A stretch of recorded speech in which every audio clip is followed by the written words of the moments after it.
All right, let's see where we're at, my friend. There we are. We are live. Do you know that this is episode 100? What do you think of those? What do you think of them apples? Wow, 100 episodes. And we managed to still share the screen. I mean, I wouldn't go that far. How many years? God, I remember I said to you, we're going to do this crazy thing, Dad. We're going to do a Dave and Dave show, and we're going to go live. And you were like, okay. And and we just went. And actually, that's gonna play into the conversation of just burning the boats and going for it without necessarily the best plan in the world, and being scared and Life. It was it what? That sounds like my life. It wasn't, listen, we've said it before, and I hate saying we were the first and whatnot, but we were. And I got it from one of my coaches who was like, you got to have nothing to hide and just go for it and start broadcasting your message. And a lot of people didn't realize or didn't understand what it was like to be at Urban Nest at the time and what it was like with us.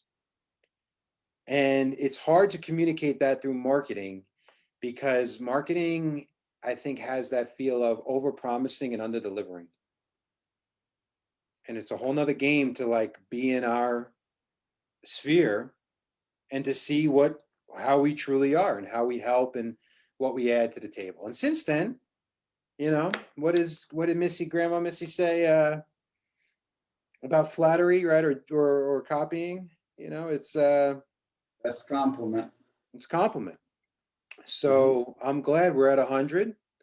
And as much as you infuriate me sometimes with totally tuning out, I am so appreciative, even on the worst day, that we get to not only be father and son, but business partners, and we get to spend our lives working together, so that when one day I don't have you, I'll be able to look back, and I'm sure I'll be able to watch all these videos and cry. And we've created a legacy without even trying, right? So what's more than that, right? What's love got to do with? You don't want to talk about that, but seriously, we'll be able to have this. Grandma Missy in another life. Well, life isn't guaranteed. So 100 shows and 100 more to come. All right. So I would love to play a song for you, but unfortunately,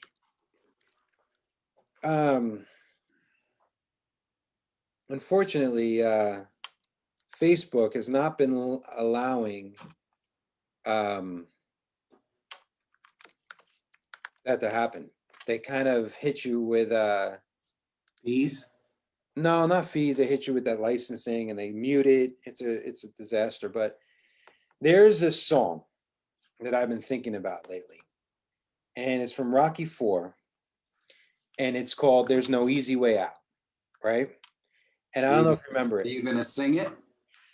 Oh man, let's see if they'll even let us play it. Your daughter is a singer. Now we could have it go third generation. I'm not really other people a good this isn't really in my wheelhouse, this song. I know what songs I'm good at singing. Got it. And this isn't one of them. Can you hear this? You hear that? All right. So there's no easy way out. There's no shortcut home, right? So what's the point of this? Oh, you got to watch this 80s video. It's awesome. There's this montage in Rocky IV about there's no easy way out. And I was thinking the other day I was calling a friend of mine, asking him some results he had in weight loss. And I was like, man, that sounds just as difficult as actually doing what I need to do. Right? And there's a saying that a lot of coaches say, they say, choose your hard. right? Hmm.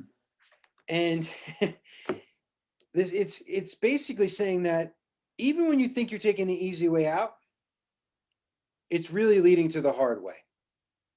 For instance, it may feel easy not working out and not eating well and eating whatever you want, but when you eventually get diabetes or have heart issues or a stroke, it actually is the harder way than, right?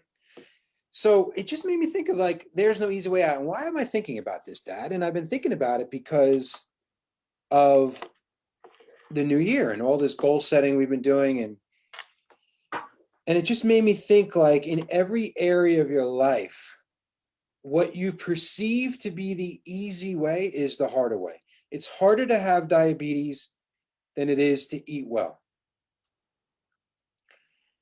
It's harder to get divorced than it is to work on your marriage. It's harder to live in a victim mentality and a life sucks mentality than it is of hope and possibility, right? And it's harder to be broke than it is to work. And then the last one I felt, which was kind of counterintuitive, and it goes along the way of the biggest risk you can take in life is taking no risk, because it's harder to be stagnant than it is to fail. And people believe it's harder to fail when they don't realize not trying is a bigger failure than actually failing. Does that make sense? It does. So you're looking here and you're like, I have multiple paths. And you think one of them's easy, but it's a deceiving and a deceptive path. Because at the end of that path, it gets really difficult. Where if you just accept the fact that, not even accept, look forward to the obstacles, knowing that that's what is required in life. And it's easier said than done. But it's a mindset shift that's super important. So I wanted to lead with that because everyone's trying to make some changes. It's the end of the year, and it's a significant year because it's 2020 that ended. And I wanted to start with that, with there's no easy way out. And I do suggest you look up, I think it's James Ingram, get your 80s and start going. Now, I also wanted to talk about 66 days from now. And this kind of plays into what we're talking about. It is proven, the 21-day rule is actually been disproven. It's proven on average it takes 66 days for a behavioral change to anchor in. That makes sense? Yeah. So I don't know about you, but I need these lines of demarcation. I need it. And since we're already into the 6th day of January, most people already given up on whatever commitments, goals, behavior changes, or whatever. And it's already proven that people, almost all people, will give up by the behavior changes by the end of January, right? So if you can just extend and make it 66 days from now, you can anchor in a change. So who are you going to be in 66 days if you take the hard path? And let's talk about this with real estate, because we are all entrepreneurs. If you commit to doing the work for 66 days, all we tell you to do is 1 hour a day of lead generating activities, just one. You'll have 66 hours of lead generating activities under your belt. And I guarantee you it will pay you off. So anything you want to talk about with that? I think sometimes that we need a switch to flip to get us to achieve those goals. that switch could be a health issue for weight. We're gonna talk about that next. Okay, But something then. no, my bad. You didn't look online. The next thing is the skin in the game conversation we're gonna have. So the 66 days is the tactics. Let's jump right into you gotta have skin in the game. So yesterday we were having a conversation on Nest Connect, which is our interior conversation. And we were talking about my father's story. And Tony Robbins has a great saying that success leaves clues. Right? And all of your successes have had a couple of things in common. What do you think that is? You've taken what? Risk, I was going to say hunger. hunger. Yeah. Risk is there. You don't have to answer correctly. I mean, you're looking at me like it's a test. You can say whatever you want. It's a test. I'm sweating. No, but Yes. hunger. Hunger. You wanted to prove people wrong, right? And there's this saying of burn the boats. Have you ever heard of this saying, Dad? Burn the boats? Yeah. No. Okay. I'm going to read it to you. Now, I'm going to do a disclaimer because You're on Facebook. yes, and not only that, I want to, God forbid, someone takes risks and blames me. I don't want to be responsible. So consult your financial advisor or your health advisor or your relationship advisor before taking any advice from me. But this is the Tony Robbins quote. And he says, this is my quote: if you want to take the effing island, burn your effing boats. And you will No take way out. what? Yeah, no way out. And No you way will out. take you will take the island because people, when you're either gonna die or succeed, they tend to succeed. Trying, yeah. And we were having this conversation around agents getting the mindset needed to make the changes they need to make. Because Einstein always says, and I can't say this enough, if you do the same thing over and over again, the definition of insanity is doing the same thing over and over again and expecting a different result. And we discount that quote, Dad, because it's so obvious. Yeah, it almost sounds stupid, right? But if I watched everyone live their daily lives, including myself, we would watch us do these self-sabotaging, self-undermining activities day after day after day. Right? Mm-hmm. So you wonder why people can't break through their own ceilings. And this just doesn't happen to people who don't see success. People who see success have their own ceilings that they can't break through. Would you agree? Yes. So what we were talking about is you got to have skin in the game, right? Which means you have to have something to lose. And yesterday we were talking about my dad's story, and there was some areas where they were like,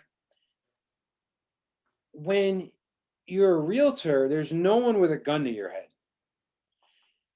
What is it like owning a restaurant, Dad? Tell me the story. Get off of Facebook and tell me the story of I'm how not on Facebook. Then what do you do? I'm looking down at the puppy. You're such a liar. You're such a liar. You're doing something. And what are you looking at? Nothing here. Okay. I was just looking down. You're such a liar. I know you're lying. I'm not lying. I was looking at the puppy to make sure she isn't peeing on the rug. Gotcha. Tell the story. There's a distinction between I'd like to succeed, I need to get leverage on myself, versus fully committing and have no other option but to succeed. And I think one of those big things was opening a restaurant. Do you want to put the story behind that? Give us a little bit of financial background where you were in life at that point.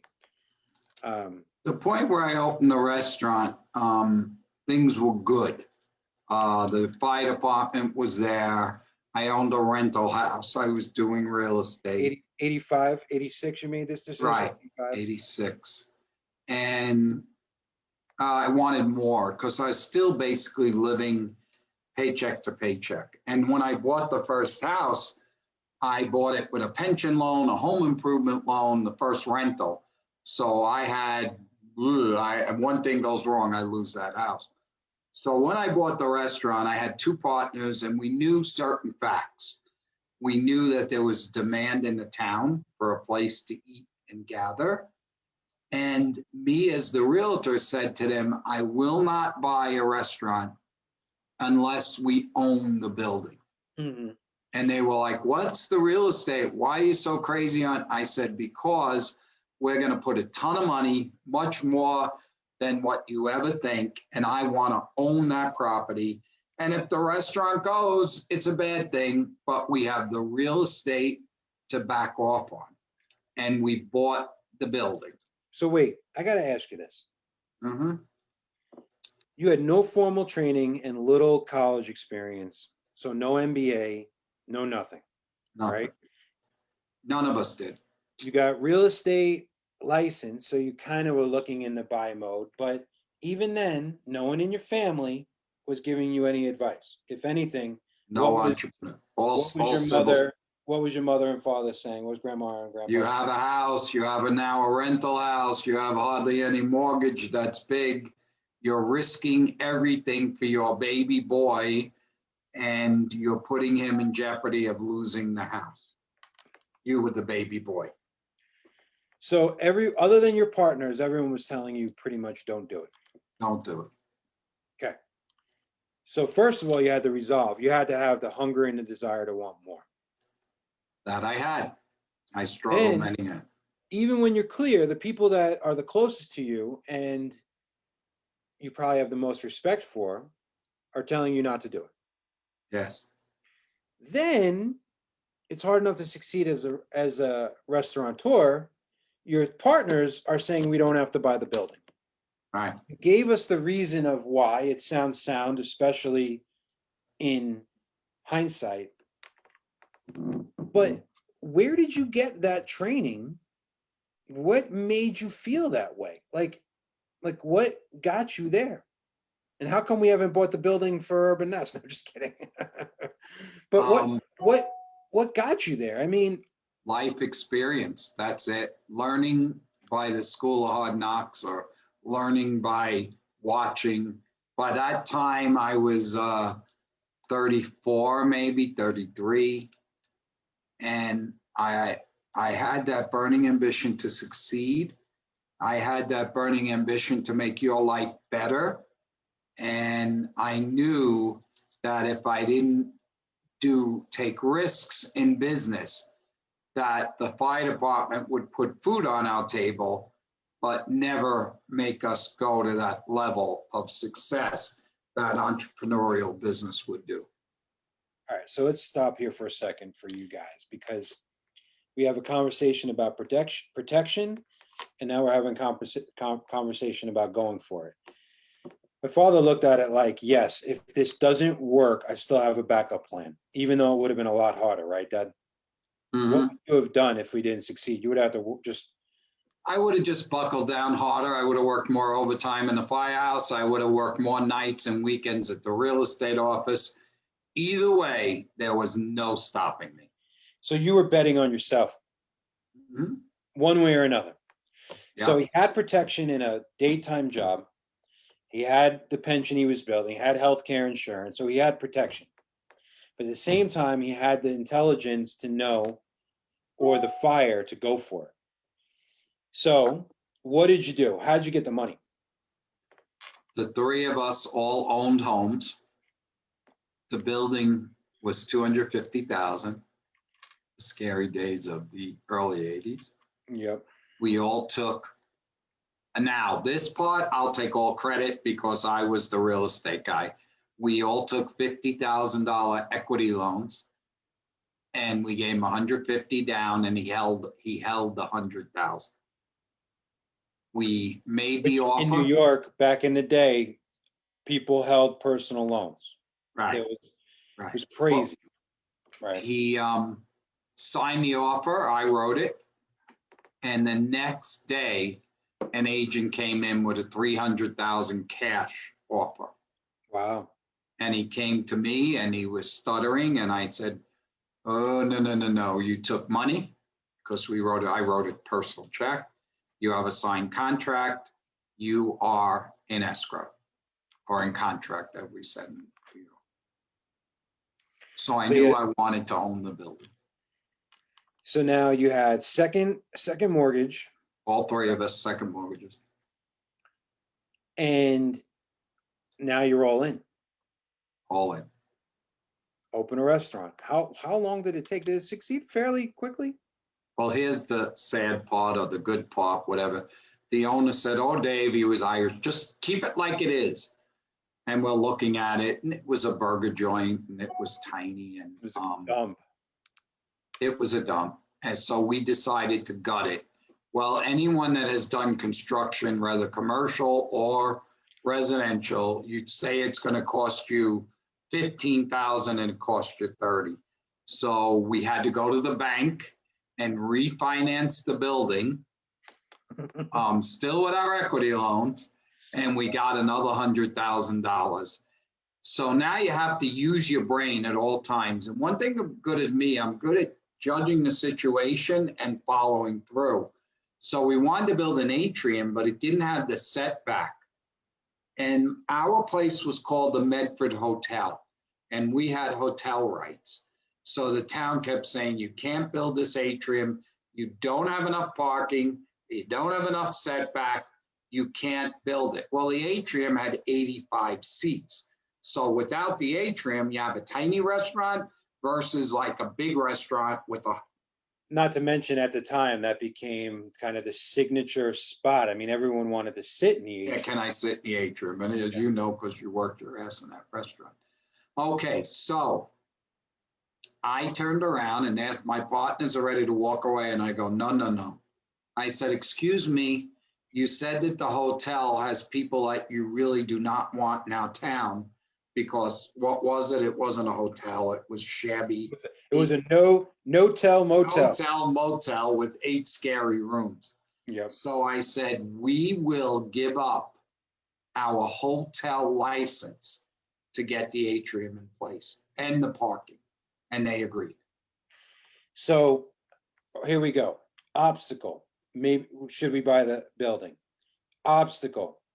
We can't get, it costs more money than what we thought it would be. Obstacle. We want the atrium. I also remember a liquor license obstacle. Yeah. Right? Where there were 3 Italian men who bought the house. Mm-hmm. DCK Robati Corp. DCK Robati, right? Which is kind of awesome. D for Dave, C for Charlie, K for Kenny. Robati, RO for Rome, BA for Barada, and TI for Tina. So that's how they did their DBA. Well, correct me if I'm wrong, because you were 3 Italian men, they wouldn't give you your liquor license because they thought you were what? Mafia.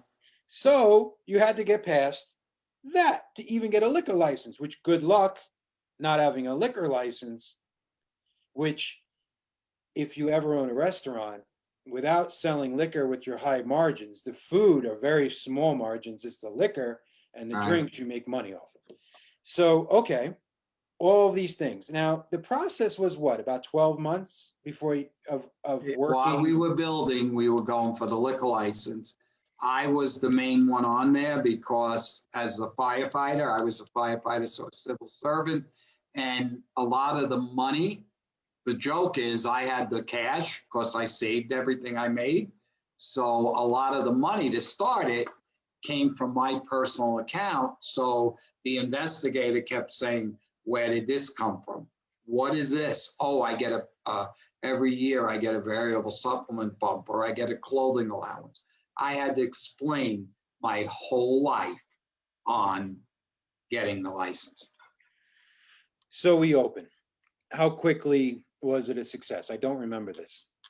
Okay, we opened. I sit on, there was a front stoop. I sit on it and I go, okay, now we have 2 loans. We got it all done. And we're opening day. Opening day, we had 200 lunches and Wow. 400 dinners. And I did a happy dance and went and sat down and had a vodka and tonic. And I said, thank you, God. And that was opening day, and we never blinked from there. But could not afford managers in the beginning. So even though every single person had a job, Second job, we all did. they took turns managing the restaurant We all every worked single day and night. 30 hours a week, we all put in. So again, lots of nights sleeping on the couch in the office, lots of meals in the back, like fun, but not easy, right? So why do I tell you this story, guys? A, it's a great story. But B, it's not easy. We started it with there's no easy way out. It wasn't easy, Pops. I remember. No, And you went through it too. You lived through it with me. the reason why he saved that money is because we couldn't buy a damn thing without looking at price. I knew the price of everything. Like when we went to dinner, you ordered the cheapest thing on the menu. You know, you had to go, it was those days like we only went to Taco Bell when it was 10-cent tacos. Like that's the way it was. And we left with pockets full of hot sauce because we used the hot sauce when we made tacos at home. Like I can't deny it. I want to, but I can't. that was what was required. You played with toys until they broke. You wore your sneakers until your big toe was coming out of them, right? So, but you got to burn the boats. So he did protection, saved the money, got his house in order, and then took huge risk. And that's how you do it. For instance, opening Urban Nest. We had money in the bank. We took huge risk, personal guarantees. We had enough protection to go 18 months without paying ourselves $1, about 24 months before even paying ourselves $5,000 a month. It Right? was a great IRS year, though. We had to pay no taxes. But when you have personal guarantees, when you have second mortgages, not succeeding is not an option. You will break your back making it work. It's burning the boats. And big change does not happen without risk. So the problem sometimes realtors have, and here's where we bring the metaphor home, is there's not enough leverage. And you're not doubling down on yourself where there's pain if you don't succeed. So for instance, even the $100 a month we charge, right? People are like, why do you even charge $100 a month? It's like, because if you don't even have that skin in the game, what's the point? Like there's got to be skin in the game. And it's also mental. You don't realize it, but it's mental. Almost the difference. That's why being married is easier than just living. It's harder than just living together because now you got skin in the game. You're married. You do, But and that's what makes you succeed. That's one of the secrets. Because then go one step further with the restaurant, Dave. We sold it after 12 years for a nice ton of money. And the guy that bought it, his father was a multimillionaire and sold a business and gave it to the son. And what's that story? He was bankrupt in 10 months. 10 months. But so here's what's interesting. Here's where one good decision that's a hard decision can change the outcome of everything. You made the hard decision to own the building. More risk up front, but you bet on yourself, right? When you sold the business, you sold the building too. But because you had the building, it was worth more money. When he went bankrupt and tried not to pay you, because you own the business, you had something that you could say, fine, The building we'll take the building back. back, yeah. You default on the business, we take the building. So it paid you while you owned it because you didn't get rent raises. It paid you when you sold it because you got more money over the 10 years you owned it. And then it protected the money you got for your business because you had a way to collect after you sold it. 3 ways. But there was a fork in the path in the beginning that you had to double down on taking the risk and betting on yourself. That A, I can make this work. And B, if it doesn't work, I know I can pick myself up and bet on myself again. And bet on myself again. Guys, this is not just a story about being an entrepreneur. This is a story about what is required in the game. Now, there's nowhere that says you have to do this. You can live an easy life. But at the end of the day, when you're in the rocking chair test, when you're 80, sitting in the rocking chair, and you're on your porch, and you look back and say to your life, did I do all that I can do? Am I fulfilled? Did I leave it all on the table? If you don't take risks, you're going to fail that rocking chair test. And I'm going to add a little in there. You don't have to take the risk. You don't have to be that person. Not everyone is made to be that person. But when we own the restaurant, we used to say to the servers, we are giving you a business. We're giving you 4 tables with 4 people. We're supplying the food, the heat, the air. We're supplying the business. How much money you make is what you do with your business, right? And you know, we had some servers that were superstars. Well, it's the same thing in real estate. You're not owning the business, but how you take your business of real estate with us supplying everything we're supplying and what you do with it is your level of success in it. And I think goal setting, you have to see where you want to be.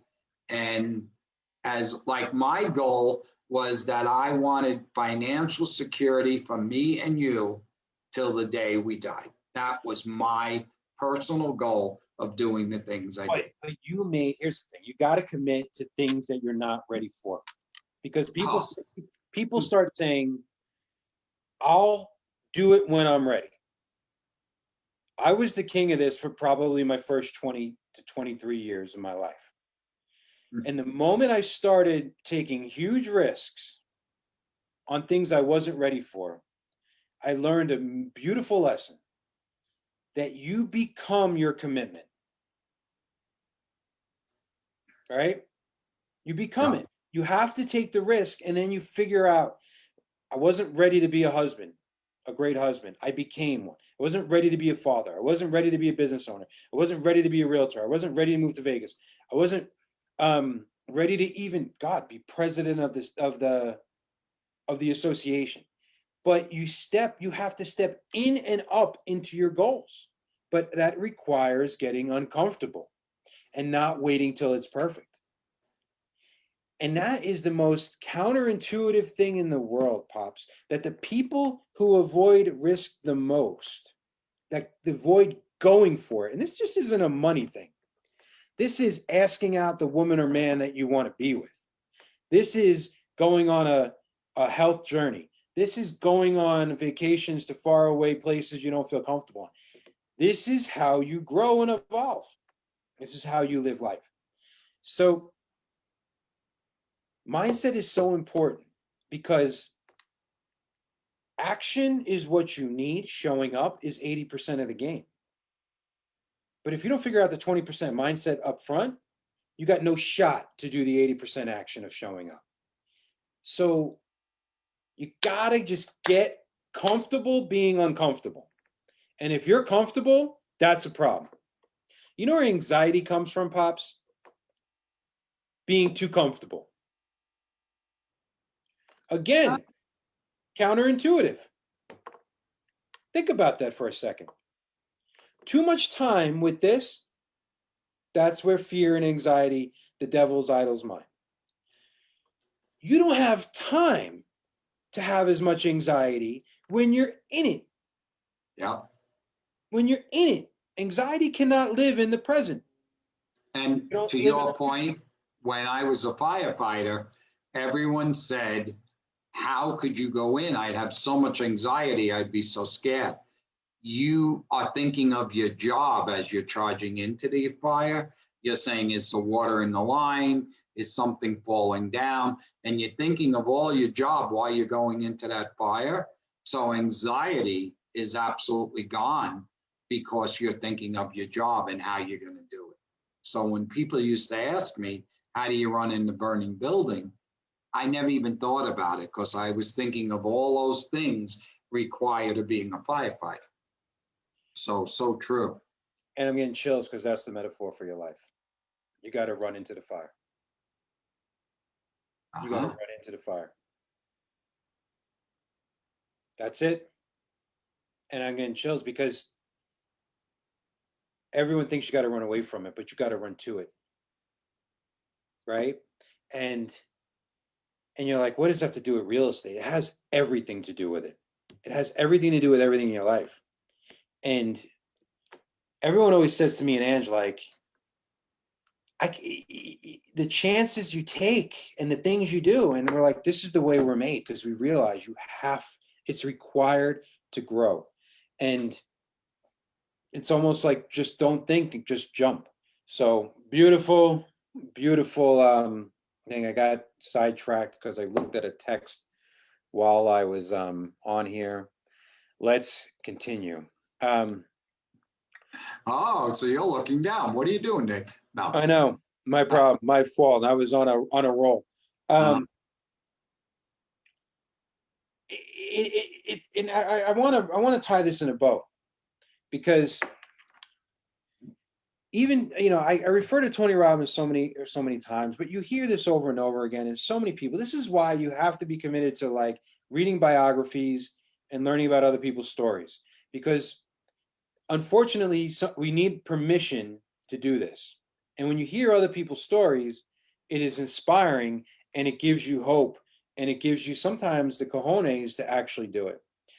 Tony Robbins tells a great story of how he does many great stories, but one of, like, how he spent all this money to have one of his first courses. Now he has thousands of people every time.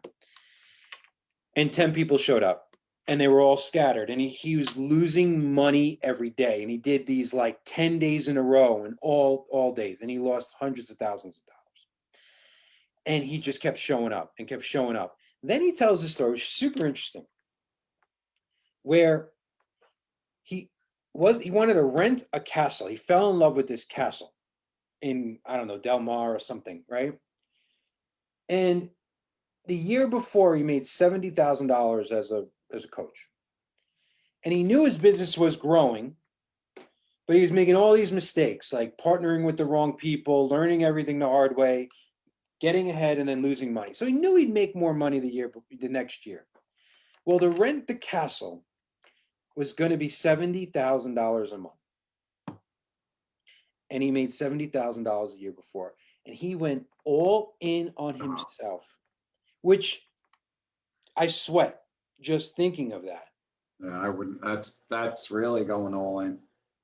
But it's an extreme example. We talked about this yesterday. Imagine you want to lose 20 pounds and you set up a photographer for 3 months from now, and you give that photographer $5,000 non-refundable.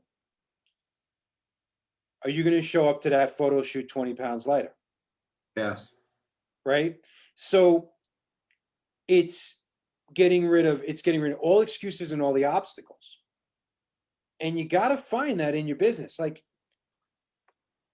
listen, maybe if you're doing pop buys, you buy all the stuff up front and it just sits there, and you waste the money if you don't deliver them. Maybe when COVID's over and you do appreciation party, you pay for everything non-refundable, and you got to throw the appreciation party. You will throw the appreciation party. Maybe it's buying leads, which I'm not against, I just think it should be prioritized, where you sign that 6-month, 12-month contract and you're all in. And you're stretching yourself for like 3,000 or 4,000 a month. And you say to yourself, holy crap, that's 24,000. If I don't work those leads, I am out $24,000. Because what you're going to learn is not only that that's required for success, but it's required to learn. Did I know that having, because my dad and I were just the two of us, so I was almost like his partner to talk about everything with. Did I know that the conversations he had with his partners and buying one out and the tough conversations and the costs of doing business and doing the books and figuring out the economics of it and managing the place and working in it and knowing what would happen if we were closed for a week because it snowed and all the food went bad and you got no return. I didn't know that him taking all these risks would help me 20 years down the line. That's the compounding residual effect of going for it over and over and over again. Does that make sense, Pops? Like, you don't just compound money, you compound behaviors, you compound experiences. And that's right? very true in real estate. Very true, what you're saying. Very true. So I'll give you another example. We invested in probably 2014. We were thinking about doing a leads program for the company. So we bought $5,000 a month of Zillow leads, thinking we would have hundreds of leads to disperse, right? Remember this? And we're on the hook for like $60,000 Thousand, yeah. when we weren't making big money. And right away we found out there were not a lot of leads. So I said, Ange, your goal is to take these leads and just get us back our money. Because, right? We were like, oh She shit. did, though. She She did. did. And then what we didn't realize, this is when we found out back then, Zillow leads were even better than they are now. You make your money back, but then you get residual. You get the second and the third and the fourth clients. And that's when it was a good deal. You got a good return on your money. But even then, we had to make such a commitment. Or when we took over this lease from Jason Ekus. Remember Jason Ekus? And it was $8,000 a month. It was the most, it's still probably the most, I don't know if there's a real estate company that has a bigger per foot amount than we do because we're in a retail space in the heart of Summerlin. We had to personally guarantee and go. Now the personal guarantee is forget it. I always joke I'm moving to Mexico, but I worry my personal guarantee is 10 times more than it was when we opened. And I worry 20 times less. Because you don't realize every time you take a chance, you build your capacity. Capacity is part of the game. Does that make sense? Like, you understand that, Pops? We didn't have every year that you're growing, your capacity grows. Yep. Like a lot of agents, you don't even have the capacity to do 20 deals. You have the drive maybe, but you're not ready yet. You got to go through doing 10, 20, because then what's going to happen? You hit a ceiling and you have to refigure again and off you go again. And one of the things that I think both you and I realized that is, do you ever fully arrive? I'm going to say no. You don't. You never arrive. And what do you think happens the minute you think you have? You probably would begin to fail. You get punched in the face pretty quick and reminded that, no, sir, you have not arrived. You have to continue to grow, and there's more obstacles in the way. You may have better quality problems, but guess what? You have to double down even harder on yourself to grow even more. So, big mindset conversation around burn the fucking boats to take the island. And what does he mean? He means you get off the boats and you're on the island and you go, oh my God, we're outnumbered 5-1. And you look back and the captain took a lighter and you go, there goes our ride. How are you going to fight now? Like a savage. And then all of a sudden, the people who have nothing to lose, only things to gain, they win the battle, outnumbered 5-1. It's aggressive, but that's what's required. Agreed. Does that make you fearful? Yes. And even my father and I, here's what happens. You take all the risk and then you finally start reaping some rewards. You go, you know what? Those 5 years, Pops, so were really hard. Figuring out who we really are as Urban Nest, not making a lot of money, finally starting to make some money.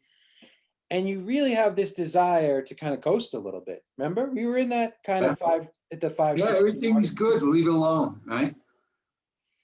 And then you find out, oh no, it's time to double down again and go for it again. Because as the saying goes, you're either growing or you're dying.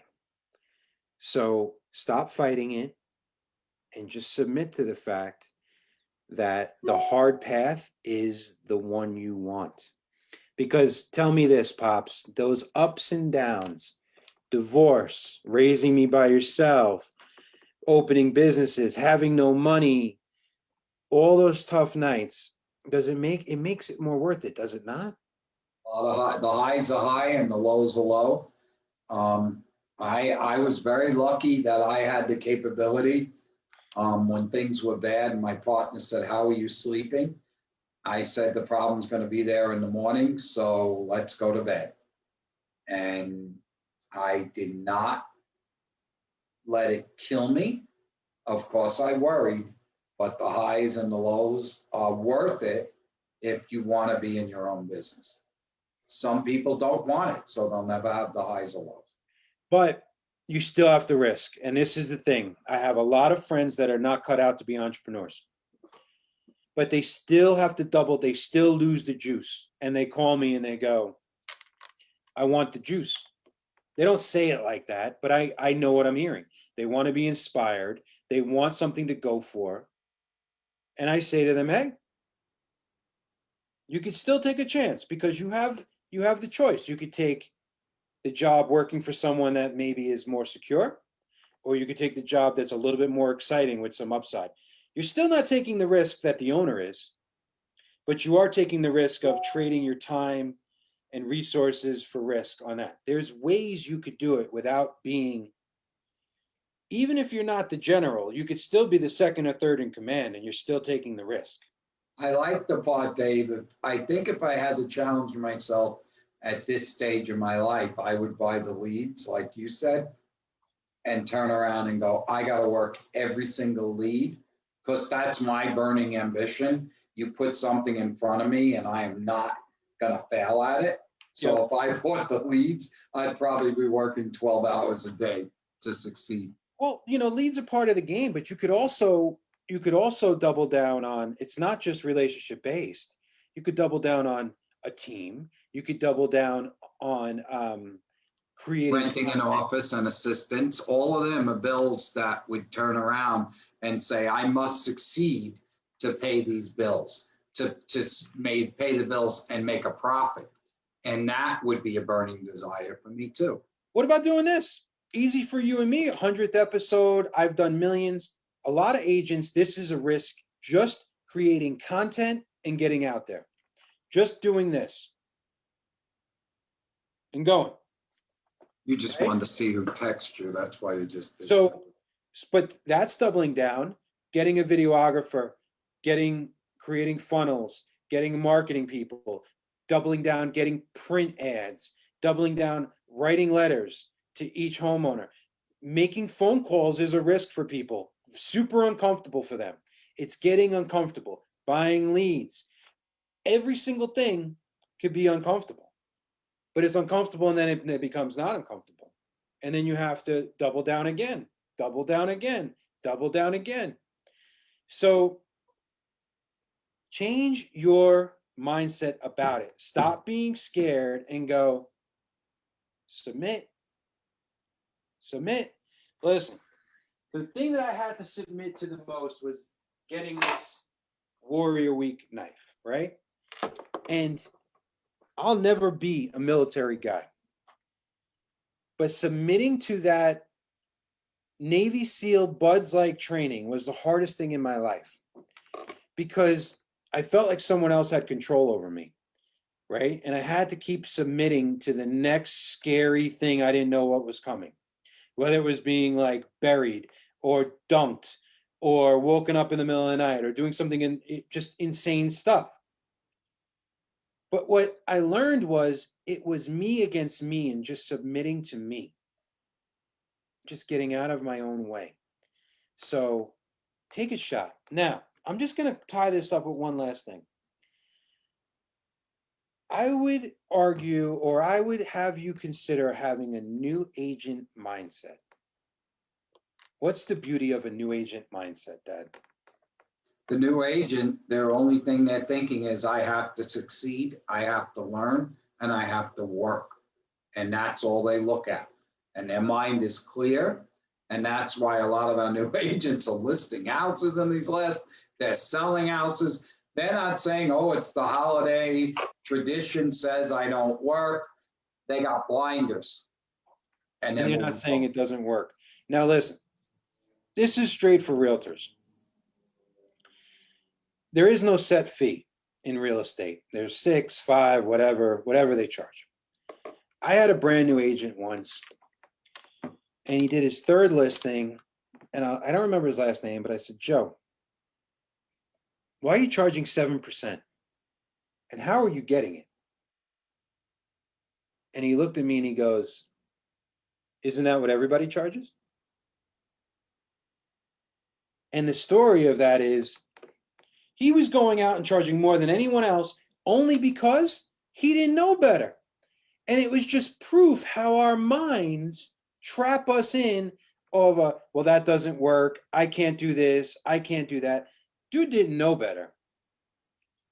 Then there's another agent who did 35 deals by sitting in open houses every single week because I told him to go do open houses. And he took it and ran with it. And he did 35 deals and made it his office. And I said, how the hell did you do that? Well, told me to do open houses. We are limiting ourselves by our preconceived notions. It's right back to Einstein. We're doing the same shit, thinking we can get different results. Change it up. All right. One last thing. Clubhouse, new app. Did you jump on there at all? I'm getting stuff now from it. All right. So there's a new app. It's called Clubhouse. If you don't have an iPhone, sorry, it is only for iPhone users, but there is a workaround. The workaround is if you have an iPad, okay? But it has to be iOS. This is what the app looks like. There's multiple clubhouses. Yeah. This is what it looks like. Now, I'm curious to see if it's going to get corrupted. Here's the premise. All it is a groups of people talking. So if I wanted to create a room, I can name it, what did we talk about today? I could say, there's no easy way out, choose your heart. Hosted by me. I can make my father my co-host. It pings you if you follow me or him. And I'll say, next Wednesday at 10 o'clock, we're going to do the Dave and Dave show on Facebook Live, but we're also going to do it on Clubhouse. But it's not just real estate, Clubhouse. Not just real estate. There's everything. Everything. I was in a great room where doctors were talking about COVID, and not just pain, like full of shit doctors, like real like CDC doctors. They were having conversation and people were asking them questions. Super interesting, right? I was in a room about Bitcoin. I was in a room about coaching. I was in a room, like, super interesting. And the way it works is who hosts it, they can bring people up to talk. You could raise your hand, up you go. Sometimes you just listen. People having conversations. Were you shocked to see me in it, Dave, or what? I was happy you were there because we are going to host Urban Nest stuff that everyone could be a part of on Clubhouse. Now, here's the kicker, guys. You got to be invited. So you sign up Okay. And there's two ways you can get in. If, let's say, I my didn't even buddy get in Sim, through, I didn't even get in through you. yeah, you Someone did. invite, huh? Did you? Yeah, I was invited in by another agent in a different company, another broker. Really? Yeah. Let me see. No, it has me. Oh, it has you. Yeah. So here's what happens. You can get invited and you're in, or you could sign up for it and wait for an invite. If you're on somebody's phone contact list, you'll get pinged. And I'll say, Joe Smith wants to be in. You want to let him in? You let him in. Okay. Here's the thing, guys. This is what I like. Facebook, a lot of the times, is a one-way conversation, especially when it's a post and people go back and forth at each other in just text. It's very hard to know their context. It's a disjointed conversation. Instagram, there's no conversation. It's one way. TikTok, video's fun, but again, no two-way conversation. Zoom is great, but it's tough getting everyone on a Zoom conversation. There's calls up. Gary Vaynerchuk was answering questions. Gary V, one of my idols, is in a room taking questions and having it back and forth. You could just listen and be a voyeur, or you can ask your question and turn on your mic. They got to permit you to do it, and off you go. I've gotten so many interesting little nuanced ideas. I've answered so many questions, and by answering questions and being on panels, I've had some realizations about my business, about my life. And a lot of the times, guys, just having a conversation helps you kind of work out your thoughts, your plans, and your ideas. And it's permission. So I urge you, follow me, follow him, get on. If you're on my contact list, we'll let you in. And we're going to start hosting some rooms in there with some awesome topics. Sound good? Sounds great. I see two potential issues. One, they got to figure out how to monetize it, which I think will be doable. Two, how do they not make sure it's not diluted? What I do like about it, though, it's tough to have bots and trolls in there because you have to have a real phone number and someone has to either invite you or you got to be a real person on someone's phone list. So hopefully we make it through the nonsense. Personally, not so much Angie, but me, I've had a hard time being on other platforms once I have been spending time in here. I love it because you can have a conversation with someone at any time on any topic. I'm listening and I'm liking listening to it. And some of it's garbage. Like you got to be like, all right, maybe this room's not for me. And oh, here's the kicker. No recording. So once the information is gone, it's gone.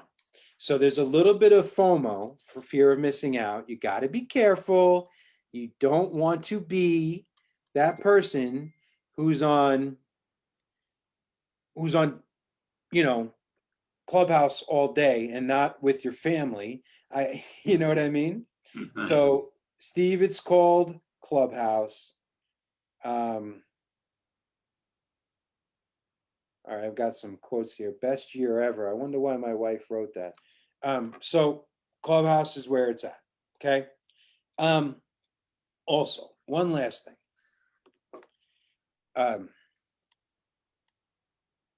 I like this better than panels, like Zoom panels. You want to know why, Pops? I think it puts people on pedestals. I want to learn from other people, but I was talking to someone yesterday who, I'm going to give Jeff Fargo a shout out. He invited me into a group. It was a smaller group, and it was second home resorts, right? Resort markets. You listen to me, Pops? Yeah. The guy hosting it does business in Maui. And I said to him, actually, Jeff, no, I was in a different one with Jeff. It was San Francisco, New York, and LA, they were trying to say that are never coming back, right? And we had the conversation that guess the markets in LA and New York, it just depends where, and San Francisco are insane. Do you know Long Island is insane? You can't touch anything on Long Island right now. You Yeah, know? because they're all moving out of the city. And I was like, there's going to be a boomerang effect. And we had great conversations about why people are leaving, how some of it's over exaggerated. Anyway, then I was on a second resort conversation. Someone said they moved from New York to Park City and how they're going to market there. And I said, I've spent some time there and I was thinking about buying a second home there. We talked about that. But the guy who hosted it did real estate in Maui. And I said, how's the real estate in Hawaii? I would assume it's not that good because no one could get in or out, right? Wouldn't you assume that, Pops? Yeah. He said people are still figuring out ways to buy there. He did about 10 million of real estate just on people moving to Hawaii, sight unseen. Sight unseen, not 10 million in commissions, 10 million in total real estate, which is about $250,000 in commission, right? So I'm an information guy. I love this stuff. So jump on the Clubhouse, follow us, and off we go. I think we got some good content in today, Pops. You good? I'm good. Since I'm you have good. your head Time to down. walk. Time to walk and keep that goal of Give me your 100 episode parting shot. well, I'm going to give you 100 episode and a new year shot. I've always just felt as long as you work and work hard, you will achieve whatever you want. So my answer is get the help you need, but go and work hard and you will have a successful marriage, life, partner, career, whatever you're going for. Work hard, work honest, and it'll all come back to you 3 times. And I'm gonna go back to the best part of this show, and I don't know if he realized it when we were talking about anxiety and fear. And I said you can't have anxiety and fear when you're inside of the moment. And he said, people asked me while I was running into the fire what I think. And he said, I didn't think, I just went. So it's 2021. If we learned anything in 2020, the fire is going to come to you one way or another, whether you try to avoid it or not. So stop trying to avoid it and run towards the fire. That's all we got, baby. See you next time. Happy 100th. Take care.